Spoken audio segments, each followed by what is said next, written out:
मित्रांनो, शालिनी भक्तिसागरमध्ये तुमचे मनपूर्वक स्वागत आहे। तर मित्रांनो, आज आपण या व्हिडिओच्या माध्यमाने ऐकणार आहोत श्री स्कंद महापुराण। आज एकादशी आहे, तर सर्वांना एकादशीच्या खूप खूप शुभेच्छा। आज भगवान विष्णूंचा अभिषेक करावा। श्री राम राम रामेती रमे रामे मनोरमे सहस्रनाम तत्तुल्यम राम नाम वरानने असे बोलता बोलता भगवान विष्णूजवळ गोलवातीचा दिवा लावायचा, मनातल्या इच्छा बोलायच्या, नाहीतर 3 वेळा राम राम राम असे बोला, म्हणजे 108 वेळा भगवान विष्णूचे नामस्मरण होऊन जाईल। सर्व केलेल्या पापांचा नाश होईल, वैकुंठ लोकची प्राप्ती होईल। एकादशी हे भगवान विष्णूला समर्पित असतो, त्याशिवाय माता लक्ष्मीला आणि तुळशी मातेला आवडता दिवस आहे। पूर्ण देवी देवतासुद्धा एकादशीचे व्रत करतात। सोमवारी सोमप्रदोष आलेले आहे आणि 3 संयोग आलेले आहेत त्या दिवशी, सोमवार, सोमप्रदोष आणि अनंग त्रयोदशी।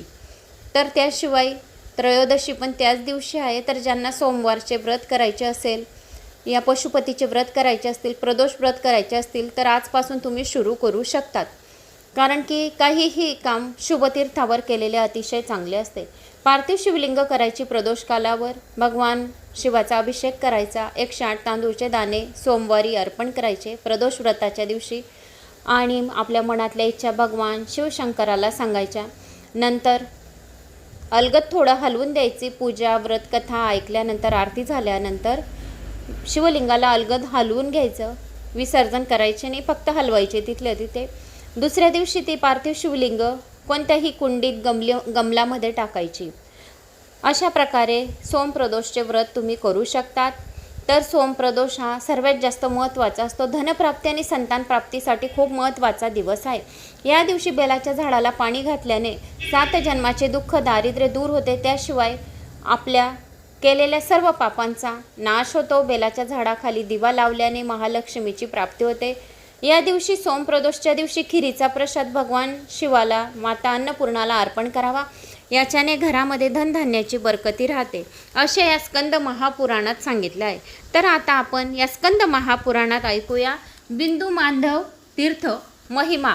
तर आज एकादशी असल्यामुळे सर्व तीर्थांचे महिमांचे वर्णन आलेले आहे। शिवशंकराची जगीश्वर व्यापर कृपा, कैव्यागेश्वर लिंग महिमा, खूप साऱ्या लिंगांचे महिमा। तर एकादशीच्या दिवशी जर असे काही वर्णन आपण ऐकले, उपवास तपास राहिला, या काही पुराणं जर आपण एकादशीच्या दिवशी ऐकले, तर त्याच्या 10 पटीने आपल्याला पुण्यफळाची प्राप्ती होते। दररोज तर आपण ऐकतो त्याचे तर पुण्य मिळतेच, पण काही तिथींवर जर पुराणं श्रवण केल्याने त्याची तुलना अधिक असते। जशी सकाळची पूजा आपण केली तर त्याचं फळ आपल्याला 1 पट मिळते, आणि तीच 108 माळ जर आपण संध्याकाळी जपली रामाची, प्रभू श्री रामाची, तर त्याचे फळ आपल्याला 10 पटीने मिळते। तर एकादशी, सोम प्रदोष, चतुर्दशी, पौर्णिमा अशा या दिवशी जर आपण पुराणांचं श्रवण केलं तर याचं पुण्यफळ आपल्याला 10 पटीने अधिक जास्त मिळतं, म्हणून त्यांची शक्ती जास्त असते काही तिथींवारांवर।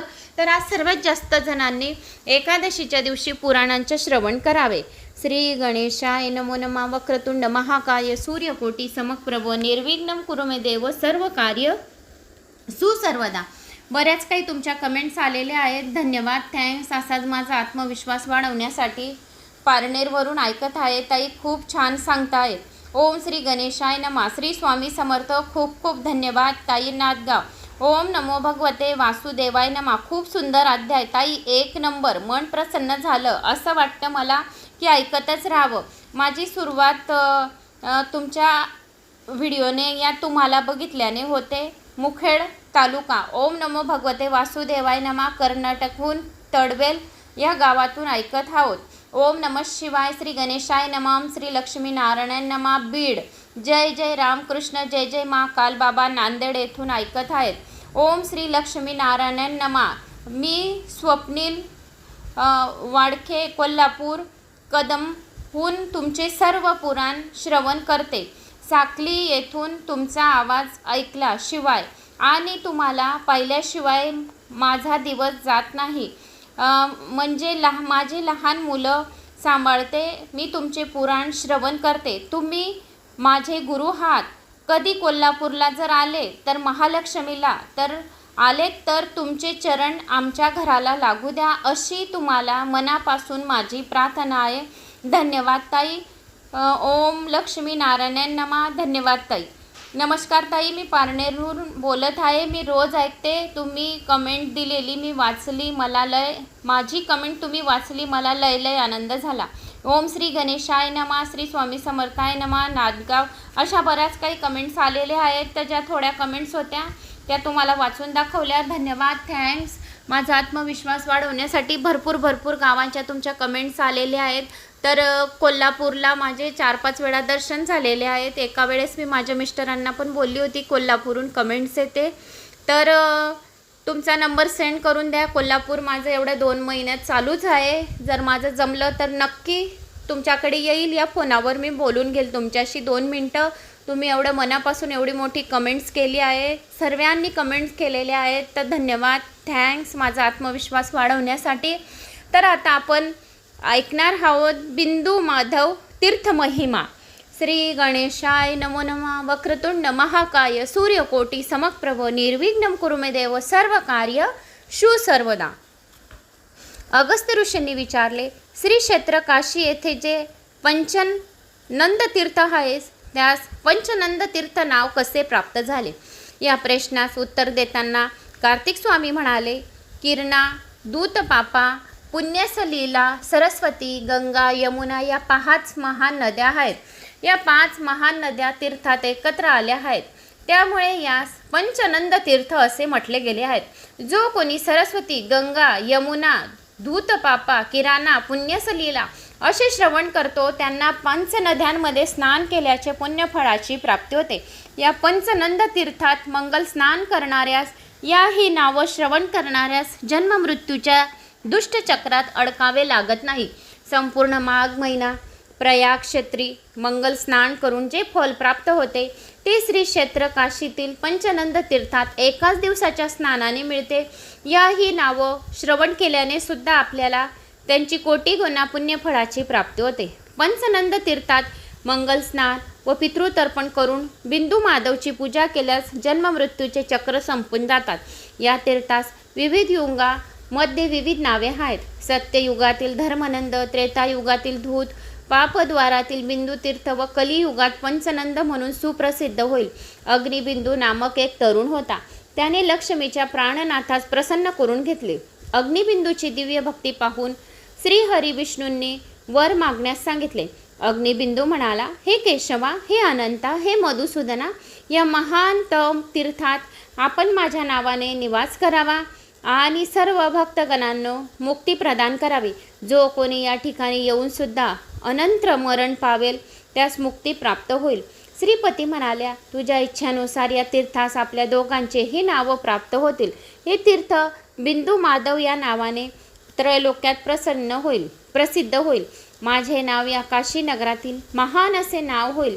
जे महान भक्त या तीर्थ स्नान करून ओम नमो भगवते वासुदेवाय नमः या मंत्राचा जप करेल, येथे या ज्या घरामध्ये ओम नमो भगवते वासुदेवाय नमः या मंत्राचा 108 वेळा ज्या ठिकाणी ज्या घरामध्ये जप होतो तेथे दुःख, दारिद्र्य, क्लेश राहत नाही आणि माझा आशीर्वाद त्या घरामध्ये कायमस्वरूपी राहतो.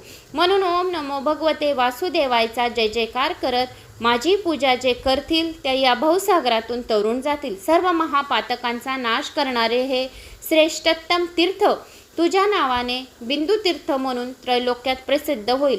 श्रीनाथाच्या आज्ञेनुसार अग्निबिंदूने उजव्या हाताने सुदर्शन चक्रास स्पर्श केल्यानंतर विष्णू कृपेमुळे तो सुदर्शन झाला. पुढे आपल्या अद्भुत सेवा सामर्थ्यामुळे तो कौस्तुभ मनीषी एकरूप झाला. ओम नमो नारायण नमः या मंत्राचा जप जो कोणी एकादशीच्या दिवशी करेल त्याच्यावर विष्णू भगवानची असीम कृपा प्राप्त होईल. शिवशंकराची जैगीश्वर व्यापर कृपा. दिवोदास राजाकडून काशी नगराचा ताबा मिळाल्यानंतर शंभू काशी क्षेत्री आले. काशीत आल्यानंतर नीलकंठने सर्वप्रथम एका गुहेत तपश्चर्या करीत असलेल्या जैगीश्वर ऋषींना दर्शन दिले. दिवोदास राजाच्या सांगण्यावरून शिव काशीनगर सोडून गेले आहेत. त्या दिवसापासून जैगीश्वर ऋषींनी प्रतिज्ञा केली की जोपर्यंत मला शिवानीचा जोपर्यंत मला शिवानीच्या प्राणनाथाचे दर्शन होत नाही तोपर्यंत मी एक थेंबसुद्धा पाणी घेणार नाही, थोडेसे सुद्धा अन्न ग्रहण करणार नाही. शिवाच्या कृपेमुळे जयगेश्वर ऋषी इतकी वर्ष अन्न पाण्याशिवाय जिवंत होते. जयगेश्वर ऋषीच्या मनातील भक्ती पाहून महादेवाने नंदीला सांगितले, काही अंतरावर एक गुहा असून माझ्या दर्शनाच्या इच्छेने तेथे जयगेश्वर ऋषी तप करीत आहेत. तू त्यांना गुहेतून बाहेर आण. अन्न पाण्याशिवाय 33,000 वर्ष ते जिवंत आहेत. इतक्या वर्षाच्या उपवासामुळे त्यांचे शरीर अतिशय दुर्बल झालेले असून निस्तेज झाले आहेत. मी तुला हे दिव्य कमळ देतो. या कमळातून तू त्यांचा कृश शरीरास स्पर्श कर, म्हणजे ते पुन्हा पूर्ववतच अधिक सतेज होतील. शिवाची आज्ञा शिरसावद्य मानून नंदी त्या गुहेत गेला. त्या गुहेमध्ये ऋषीच्या दिव्य तपश्चर्येमुळे सर्वत्र तेजस्वी प्रकाश पसरला होता. नंदीने ते दिव्य कमळ जयगेश्वर ऋषीच्या शरीरास लावले. ते समाधीतून जागे झाले. नंदी त्या ऋषींना घेऊन उमानाथाकडे आला. जयगेश्वर ऋषींनी महादेवास साष्टांग नमन केले व सवनीय प्रार्थना केली की, हे शिवशंभू, आता तूच मला या भवसागरातून मुक्त कर. सदाशिवाने त्या ऋषींना वर मागण्यास सांगितले. जयगेश्वर ऋषी म्हणाले, हे नीलकंठा, जर तू माझ्यावर प्रसन्न असशील तर तुझ्या पवित्र चरण कमलाचा मला अखंड सहवास लाभावा.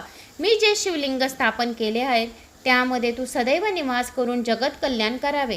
गणेश पिता म्हणाले, मी तुम्हाला सर्व वर प्रदान करतो आणि संपूर्ण अद्भुत असे योगशास्त्र बहाल करतो.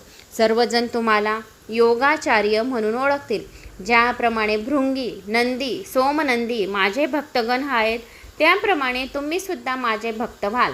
तुम्ही स्थापन केलेले शिवलिंग जयगेश्वर नामक शिवलिंग म्हणून प्रसिद्ध होईल. श्री क्षेत्र काशीनगरीत जे कोणी जयगेश्वर शिवलिंगांची भक्तियुक्त अंतकरणाने 3 वर्ष सेवा करतील, या जयगेश्वर शिवलिंगाचे नामस्मरण करेल या श्रवण करेल, त्यांना अद्भुत अशी पुण्यफळाची प्राप्ती होईल आणि योगची प्राप्ती होईल. जयगेश्वर गुहेत योग अभ्यास करणाऱ्यास माझ्या दिव्य कृपेमुळे 6 महिन्यात नानाविधी सिद्धी प्राप्त होतील. मनातल्या इच्छा कामना पूर्ण होतील. तुम्ही स्थापन केलेले शिवलिंग त्रैलोक्यात प्रसिद्ध होईल. या शिवलिंगामुळे सर्व सिद्धी प्राप्त होतील. तसेच या शिवलिंगाच्या दर्शनाने अथवा पूजनामुळे सर्व महापातके नष्ट होतील. असा वर प्रदान करून शिवानीचा प्राणनाथ अंतर्धान पावला. व्यागेश्वर शिवलिंगाचा महिमा शिवपुत्र कार्तिक स्वामी अगस्त्य ऋषींना सांगू लागले. ज्येष्ठेश्वर क्षेत्रामध्ये सगळीकडे जा. जी 5,000 शिवलिंग आहेत ती सर्व सिद्धी प्रदान करणारी आहेत. ज्येष्ठेश्वरच्या उत्तर दिशेस परापरेश्वर शिवलिंग आहे. हे शिवलिंग अत्यंत महान आहे. याचे नुसते दर्शन घेतले, या श्रवणसुद्धा केले तरी सुद्धा सर्व पापांचा नाश होतो. आणि हे ज्येष्ठेश्वर शिवलिंग असे सुद्धा स्मरण केले, ओम ज्येष्ठेश्वराय नमः, अशा परापरेश्वर शिवलिंगचे जर कोणी स्मरण करतो, श्रवण करतो, तर त्यांचे सर्व पापे जळून भस्म होतात. आणि त्यांच्या घरातील जर कोणी त्यांच्या व्यक्तीचे दर्शन बी घेतले तरी सुद्धा त्यांना अर्धे पुण्य त्या व्यक्तीला लाभते, असे या स्कंद महापुराणात सांगितले गेले आहेत. स्कंद महापुराण 18 पुराणांमध्ये सर्वात श्रेष्ठ, जो खूप भाग्यवान आहे, ज्याच्या पदरी खूप काही जन्माचे पुण्य आहे, त्यालाच हे स्कंद महापुराण श्रवण करायला मिळेल. खूप काही पुण्य, स्कंद महापुराण श्रवण करणाऱ्याला खूप काही पुण्य जमा करावं लागतं. हे शिवलिंग अत्यंत महान आहे. याचे नुसते दर्शन घेतले, या श्रवण केले, या दिव्य ज्ञान त्या व्यक्तीला प्राप्त होते. दंडखात नामक महातीर्थजवळ अनेक ऋषीमुनी यज्ञ याग तसेच तप करीत होते. तेवढ्यात तेथे दुदंभी नामक दैत्य आला. त्याच्या मनात विचार आला की या ऋषींच्या मुनींच्या तपश्चर्येमुळे देवदेवतांना दिव्य शक्ती लाभली आहे. या पुण्याईमुळे ते असुरांना नामोहरम करतात. आपण जर वाघाचे रूप घेऊन या ऋषीमुनींना ठार केले, तसेच त्यांचा यज्ञ याग उद्ध्वस्त केला, तर असुरांचा विजय होईल. देवदेवतांची शक्ती क्षीण करण्यासाठी याहून दुसरी सुवर्ण संधी नाही. हा विचार मनात आल्यानंतर त्याने ताबडतोब वाघाचे रूप घेतले व सर्वत्र धुमाकूळ घालण्यास सुरुवात केली. या चवताळलेल्या वाघामुळे पृथ्वीवरील सर्व लोक तसेच देवदेवता भयभीत झाले. या दुंभीने अनेक ऋषी मुनींना ठार केले. अनेक नवीन ऋषी या ठिकाणी आले की दुदंभी त्यांना यमलोकी पाठवत असे. महाशिवरात्रीचे व्रत महापुण्यदायी असते. हे व्रत करणारा मनुष्य कितीही पापी असला तरी त्याचे पाप नष्ट होऊन तो शिवलोकी जातो. जो महाशिवरात्रीचे व्रत करतो त्याच्यासारखा पुण्यवान कोणी व्यक्ती नाही. एकदा जर ओम नमः शिवाय हा शब्द आपल्या तोंडातून महाशिवरात्रीच्या दिवशी जर निघाला तर त्याला शिवलोकातून विमान घ्यायला येते, त्याला नरक यातना होत नाही आणि यमदूत त्या व्यक्तीला हात लावत नाही आणि त्या व्यक्तीला दीर्घ आयुष्याची प्राप्ती होते आणि महिलांना अखंड सौभाग्याची प्राप्ती होते, मुलांना दीर्घ आयुष्य लाभते, मनातल्या सर्व इच्छा कामना पूर्ण होते. महाशिवरात्रीचे व्रत सर्वात अतिशय पवित्र व्रत आहे. भोळा साम सदाशिव जर ज्या भक्तांवर प्रसन्न झाला म्हणजे त्या व्यक्तीचे सर्व पापांचे नाश झाल्याशिवाय राहत नाही. त्याच्या मनातल्या इच्छा सर्व काही भोळा साम सदाशिव पूर्ण करतो. अशा या भोळ्या साम सदाशिवाची महाशिवरात्री अतिशय पवित्रमयी आहे. एकदा जर त्या ठिकाणी महाशिवरात्रीस जो कोणी महाशिवरात्रीच्या दिवशी मंदिरात जातो म्हणजे तो शिवलोकी जातो असे समजावे. म्हणून महाशिवरात्रीच्या दिवशी भगवान शिवशंकराची मनापासून पूजा करावी. एकदा त्या ठिकाणी महाशिवरात्रीचे एक मुनी ओम नमः शिवाय या मंत्राचा जप करीत होते. तेवढ्यात तेथे दुदंबी वाघाचे रूप घेऊन आला. शिवशंभूस आपल्या भक्तांची दया आली. त्याने दुदंबीचा डाव ओळखला आणि शिवाचा जयघोष करण्यात तल्लीन झाले होते. महादेव त्या शिवलिंगातून प्रकट झाले. महादेवास पाहताच दुदंबी चौथा आला. तो शिवावर धावून गेला. शिवाने त्यांना पूर्ण शक्तीनिशी विरोध केला. दोघांचे घनघोर युद्ध सुरू झाले. युद्ध करून घायाळ झाल्यावर महादेवाने त्या वाघास पकडून खाकोटीत दाबून ठेवले व वाघाची मान पिळण्यास सुरुवात केली. यामुळे तो दुदंबी मोठमोठ्याने ओरडू लागला. त्याच्या भव्य दिव्य ओरडण्यामुळे पृथ्वीवर आकार झाला. त्या दुदंबीच्या आवाजाने तिन्ही लोक हातरून गेले व सर्व देवदेवता काय झाले हे पाहण्यासाठी एकत्रित आले.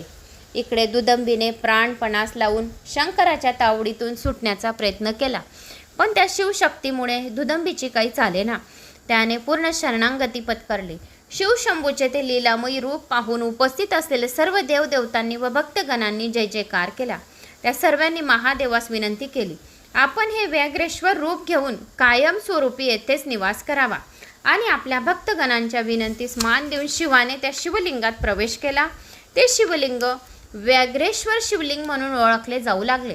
या व्याघ्रेश्वर शिवलिंगाचे निस्ते दर्शन केले, या मनात सुद्धा श्रवण केले, या श्रवण सुद्धा केले. व्याघ्रेश्वर शिवलिंग ओम नमः शिवाय नमः व्याघ्रेश्वराय नमः असा सुद्धा मनातल्या मनात जप केला तर कितीही भीती राहो भूत पिशाची तर ती नाहीशी होते. व्याघ्रेश्वराय नमः असा मंत्र म्हणावा. शैलेश्वर रत्नेश्वर कृतिवासेश्वर लिंगाच्या महिमा. एके दिवशी हिमालय आपल्या जावयास व लेकीस भेटण्यासाठी निघाला. त्यांनी प्रवासात नानाविधी रत्ने माणिक मोती सोन्यांचे दागिने घेतले. शिव पार्वतीसारखे भ्रमती करत असल्यामुळे त्यांचा शोध घेऊ लागले. शोध घेत असताना हिमालयास एक भव्य दिव्य नगरी दिसली. तेथील यात्रा करून त्यांना विचारले की ही कोणती नगरी आहे. यात्रेकरू म्हणाले, ही भोलेनाथाची परमपवित्र काशी नगरी आहे. काशी ही परमपवित्र आहे. काशीनेच ते नाव सुद्धा श्रवण केले म्हणजे त्या व्यक्तीला अर्धे पुण्य काशीचे मिळते. आणि काशीला जायचे आहे असे म्हटले म्हणजे त्या व्यक्तीला काशीचे तीर्थ करण्याचे योग येतात. काशी नगराचे वैभव अतिशय महान आहे. काशी नगरीची यात्रा करणारा मनुष्य खरोखरच भाग्यवान असतो. त्या काशी नगरीचे भव्य दिव्य वैभव पाहून हिमालय ओशाळाला. त्याला वाटले की जावयाच्या वैभवापुढे आपले वैभव काहीच नाही. त्याने आपल्या सेवकांना शिवालय बांधण्याची आज्ञा केली. राजाच्या आज्ञेनुसार त्याने सुंदर शिवालय बांधले. त्या शिवालयात त्याने शैलेश्वर नामक शिवलिंगाची स्थापना केली. शिव पार्वतीस ही घटना कळली. शिव पार्वतीस खूप आनंद झाला. भोलेनाथ पार्वतीस म्हणाले, वारणा नदीत मंगल स्नान करून जो कोणी या शैलेश्वराची पूजा करून पितृतर्पण करेल तो जन्म मृत्यूच्या चक्रात अडकणार नाही.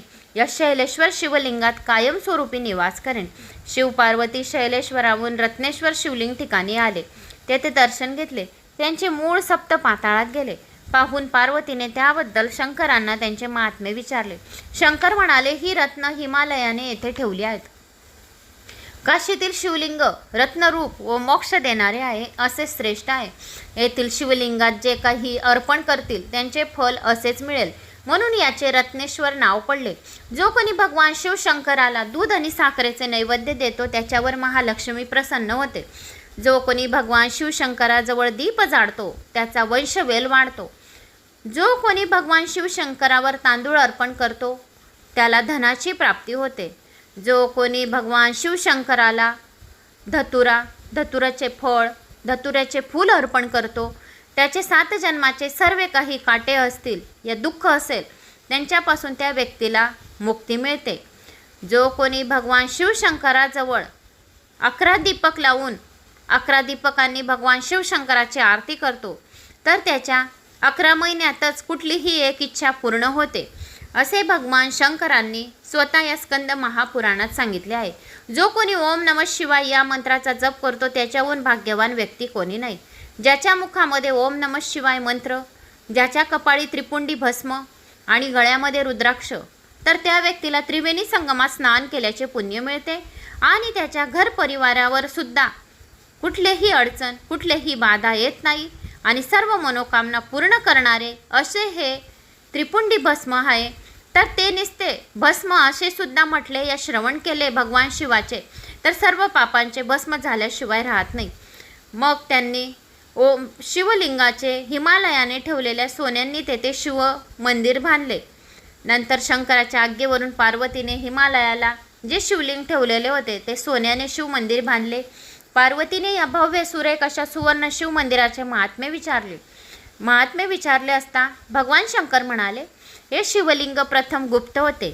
आज हिमालयाचे पुण्यामुळे एवढे वाढले आहे की ते पुण्याईमुळे प्रकट झाले. कोटी रुद्र सूक्त जप केल्यामुळे ते फळ मिळते.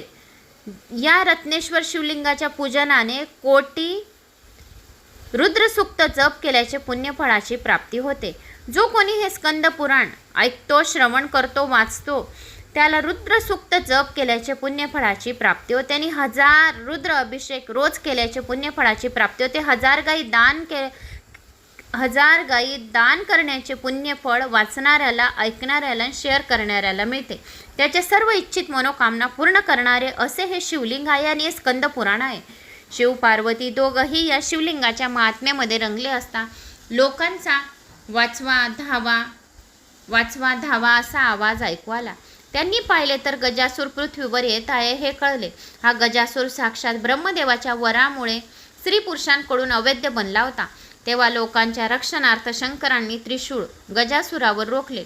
तेव्हा गजासूर म्हणाला, हे महादेव, आपल्या हातून माझा वध होणे अतिशय भाग्यकारक आहे, त्यामुळे माझा मृत्यू कल्याणकारक ठरेल. हे ऐकून गजासुरावर महादेव प्रसन्न झाले. त्यांनी गजासुराला इच्छित वर मागण्यास सांगितले. तेव्हा गजासूर म्हणाला, आपण सदैव माझ्या कातडीचे कोमल असे वस्त्र प्रदान करावे. या सुवासिक वस्त्राने आपण शोभिवान व्हा, त्यामुळे माझे नाव कृतिवासा हे पडावे. प्रसन्न झालेल्या महादेवाने तथास्तु असे म्हटले. त्याचबरोबर शंकरांनी त्यांचे महात्म्य सांगितले.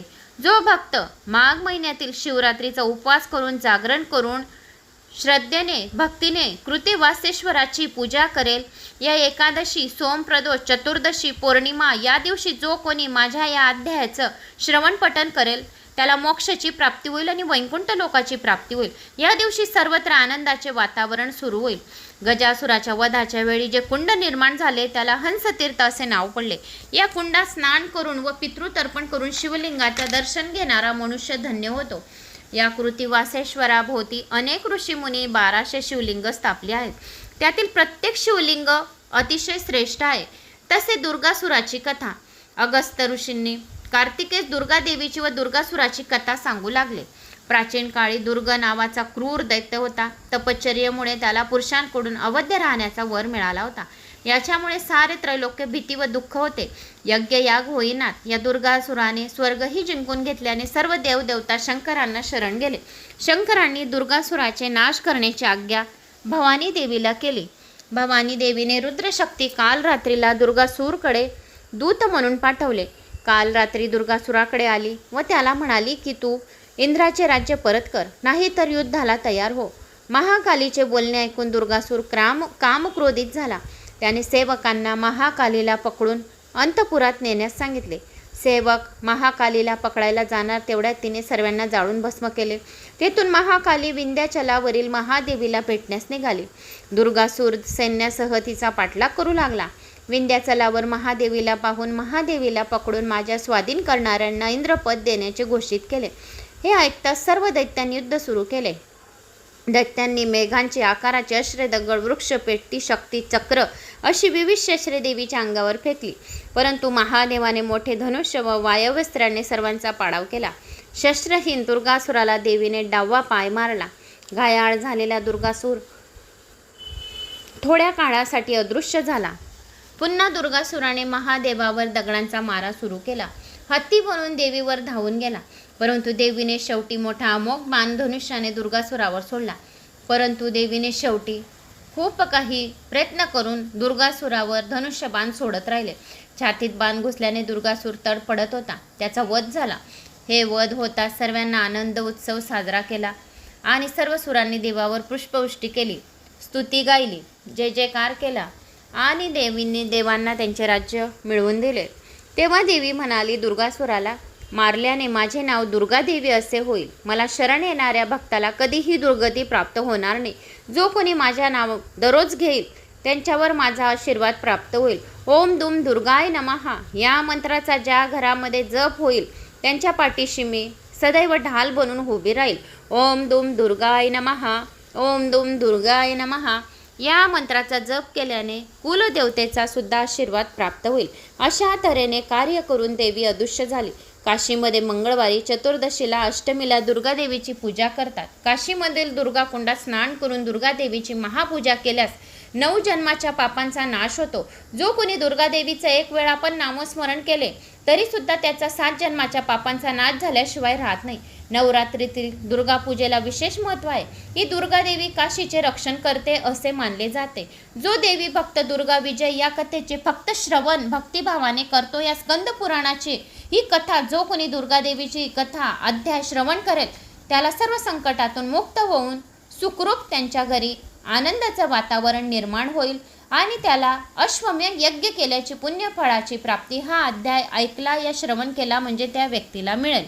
तर स्कंद महापुराणात भगवान विष्णूंच्या कामदा एकादशीचे वर्णन आलेले आहे. तर कामदा एकादशीची व्रतकथा आपण ऐकूया. कामदा एकादशी ही भगवान विष्णूला समर्पित असते. एकादशीचे व्रत भगवान विष्णू आणि देवी लक्ष्मी यांना प्रसन्न करण्यासाठी केले जाते. सर्व पापांचा नाश होतो. जो कोणी एकादशीचे व्रत करतो त्याच्या सर्व पापांचा नाश होतो. त्याशिवाय वैकुंठ लोकची प्राप्ती होते. हिंदू धर्मात एकादशी व्रताचे खूप महत्त्व सांगण्यात आले आहे. हिंदू पंचांगानुसार प्रत्येक महिन्यामध्ये 2 वेळा एकादशी येते. त्यापैकी एक कृष्ण पक्षामध्ये असते तर दुसरी शुक्ल पक्षामध्ये असते. अशा प्रकारे वर्षामध्ये एकूण 24 एकादशी येतात. त्या दरम्यान आज चैत्र महिन्यातील शुक्ल पक्षाची एकादशी तिथी या एकादशीला कामदा एकादशी असे म्हटले जाते. तर एकादशीचे व्रत भगवान विष्णू यासाठी केले जाते. स्कंद महापुराणानुसार भोगीपूर नावाचे एक शहर होते. पुंडरीक नावाचा राजा होता. तेथे राज्य करीत होता. या शहरात अनेक अप्सरा, किन्नर आणि गंधर्वही राहत होते. त्याच्यातील ललित आणि ललिता या पती पत्नींच्या जोडप्याचे एकमेकांवर खूप प्रेम होते. एके दिवशी गंधर्व ललित दरबारात गात असताना अचानक त्याला त्याची पत्नी ललिताची आठवण झाली. यामुळे त्याचा आवाज, लय आणि ताल सर्व बिघडू लागले. कर्कट नावाच्या सापाला ही चूक कळली. त्याने राजाला सांगितले. यावर राजा खूप रागवला. त्याने ललितला राक्षस होण्याचा शाप दिला. जेव्हा ही गोष्ट ललिताला समजली तेव्हा तिला खूप त्रास झाला. त्यावेळी ती शृंगी ऋषी यांच्या आश्रमामध्ये जाऊन प्रार्थना करू लागली. त्यावेळी त्या शृंगी ऋषींनी ललिताला चैत्र शुक्ल पक्षातील कामदा एकादशीचे व्रत करण्यास सांगितले. हे व्रत करताच ललित राक्षस योनीतून मुक्त झाला आणि मुक्त होऊन त्याच्या मूळ रूपात आला. तेव्हापासून हे व्रत अनेक जण सर्व मनोकामना पूर्ण करण्यासाठी करू लागले आणि ओम नमो भगवते वासुदेवाय नमः या मंत्राचा सुद्धा जप करू लागले. जो कोणी एकादशीच्या दिवशी ओम नमो भगवते वासुदेवाय नमः या मंत्राचा जप करतो त्याच्यावर भगवान विष्णूंची अखंड कृपा राहते. तर असे स्कंद महापुराणात कामदा एकादशीची व्रतकथेचे वर्णन आलेले होते. तर मी ते तुम्हाला सांगितले. तर मित्रांनो, मला अशी आशा आहे की तुम्हाला हे स्कंद महापुराण आवडलं असेल. व्याघ्रेश्वर लिंगाची महिमा सांगितली, कृतिवासेश्वर लिंगाची महिमा सांगितली, दुर्गासुराची कथा आपण या स्कंद महापुराणातील ऐकली, बिंदू माधव तीर्थाचं महिमा तुम्हाला या व्हिडिओच्या माध्यमाने सांगितले. तर व्हिडिओला लाईक, शेअर, सबस्क्राईब नक्की करा आणि 30 मार्च सोमप्रदोष आहे. तर सोमप्रदोषसाठी वाराणसीतील 28 लिंगांचे वर्णन येणार आहेत. सर्वांनी शालिनी भक्तिसागरवर स्कंद महापुराण नक्की ऐकावे. कमेंट्स करायला विसरू नका. जय श्री महाकाल.